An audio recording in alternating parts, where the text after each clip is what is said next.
2035 চনলৈ অসমত বিদ্যুতৰ চাহিদা প্ৰায় 7,000 মেগাৱাট হ'ব। বৰ্তমান অসমত আমি উৎপাদন কৰোঁ 1800 মেগাৱাট। এতিয়া ইমান বিদ্যুৎ যদি আমি বাহিৰৰ পৰা কিনিব লাগে তেতিয়াহ'লে বিদ্যুতৰ পাৰ ইউনিট কষ্ট মানুহে 2030 চনলৈ বহুত দিব লাগিব। সেইবাবে আমি অসমত 2-3টা জাগা চাই আছো য'ত নেকি আমি 3,000 মেগাৱাট 3,400 মেগাৱাটছৰ আমি তাপবিদ্যুৎ প্ৰকল্প কৰিব পাৰোঁ। কিন্তু আমাৰ অসমত যিহেতু কয়লা নাই, আমি ঝাৰখণ্ডৰ পৰা কয়লা আনিব লাগিব। সেইকাৰণে এই প্ৰকল্পটো আমি ধুবুৰী বা গোৱালপাৰা জিলাতে বা বঙাইগাঁও জিলাতে কৰিব লাগিব। কাৰণ নহ'লে খৰচ বাঢ়ি গৈ থাকিব আৰু যিমানে খৰচ বাঢ়িব বিদ্যুতৰ মূল্যও সিমানে বাঢ়ি গৈ থাকিব। সেইকাৰণে আমি গোৱালপাৰা জিলাত এটা, ধুবুৰী জিলাত এটা আৰু কোকৰাঝাৰ জিলাত এটা, 3টা স্থান আমি নিৰ্বাচন কৰিছিলোঁ আৰু 3টা স্থানৰে আমি ক'ত কম বেছি মেৰিটছ ডিমেৰিটছ তাক আমি চাই আছোঁ। এতিয়ালৈকে কোনো কথা চূড়ান্ত হোৱা নাই। এই টেণ্ডাৰটো আহোঁতে কমচে কম আৰু আমাক 2 মাহ লাগিব। সেইকাৰণে আমি কৰি আছোঁ। চাপৰত যদি চিলেক্ট হয় তেতিয়াহ'লে 3,400 মেগাৱাট ইলেক্ট্ৰিচিটি উৎপাদন কৰিবৰ কাৰণে 40,000 কোটি টকা ব্যয় কৰিব লাগিব।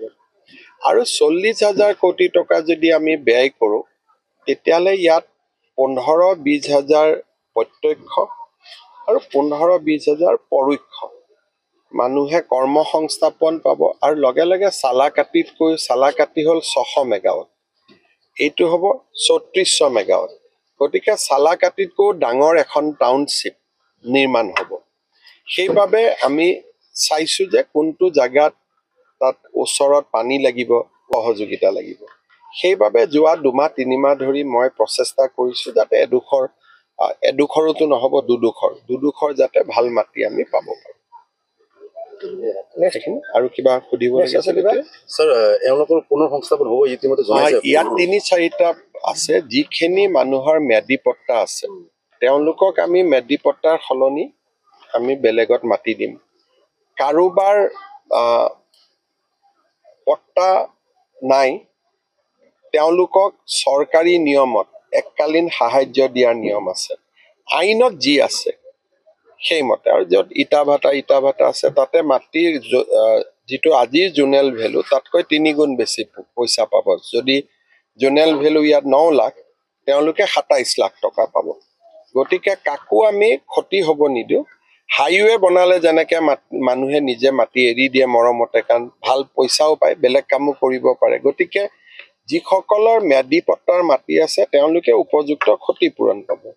কিন্তু যোনে এনে বহি আছে তেওঁলোকে চৰকাৰী নিয়মমতে একো নাপায়। কিন্তু মই এটা প্ৰতিশ্ৰুতি দিছোঁ যে তেওঁলোককো আমি সহায় কৰাৰ বাবে চেষ্টা কৰিম যদি চাপৰ নিৰ্বাচিত হয়। এতিয়ালৈকে কনফাৰ্ম হোৱা নাই যে ইয়াতে হ'ব, 2-3 জাগা আমি চাই আছোঁ। স্যাৰ ইতিমধ্যে 3,500 বিঘা লোৱা হৈছে, তাৰপিছত আৰু 500 বিঘা মান আমাক আৰু টোটেল লাগে। যদি 3,400 মেগাৱাট যদি আমি কৰিব খোজোঁ আমাক 5,100 বিঘা মাটি লাগিব।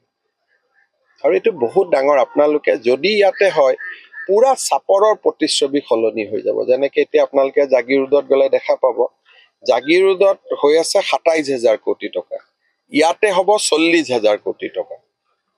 আৰু ইয়াৰো এখন টেণ্ডাৰ হ'ব। কোনোবাই কৈছে আদানী আহিব, কোনোবাই কৈছে অমুক আহিব। চবেই মাত্ৰ ট্ৰায়েল মাৰি আছে। কোনে পাব সেইটো টেণ্ডাৰ হ'ব। টেণ্ডাৰত যোনে আটাইতকৈ কম খৰচত মানুহক ইলেক্ট্ৰিচিটি দিম বুলি ক'ব তেওঁহে কামটো পাব।